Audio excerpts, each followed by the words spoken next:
sur l'anticipation du retour des beaux jours en période de Covid, car avec l'arrivée du printemps, des températures beaucoup plus clémentes et le passage à l'heure d'été, il est évident que les parcs publics ainsi que les infrastructures sportives de plein air vont être prises d'assaut par des Stéphanois et des Stéphanoises désirant s'aérer et rompre avec la monotonie de l'ambiance actuelle liée à la crise sanitaire.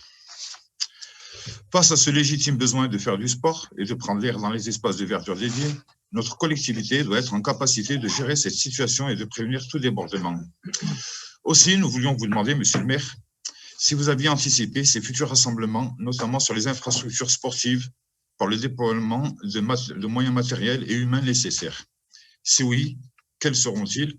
Et sinon, il nous paraît donc urgent de protéger certains sites comme les terrains de foot, qui ont déjà beaucoup souffert l'an dernier de dégradation.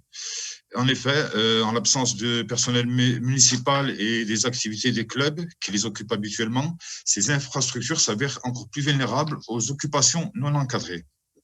Les salariés et les bénévoles des associations sportives sont d'ores et déjà en train de travailler à la mise en place d'animations encadrées et sécurisées pour les mercredis, les week-ends, ainsi que durant les périodes de vacances scolaires.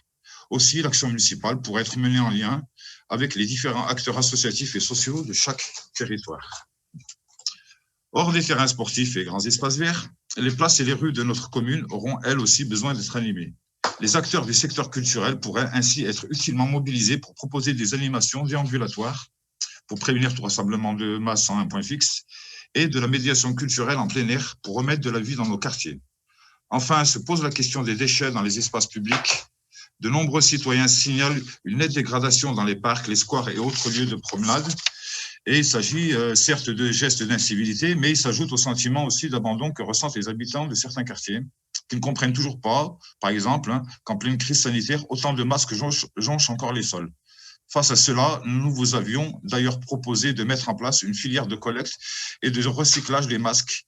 Il n'est pas trop tard pour dupliquer les initiatives en ce sens prises dans d'autres collectivités.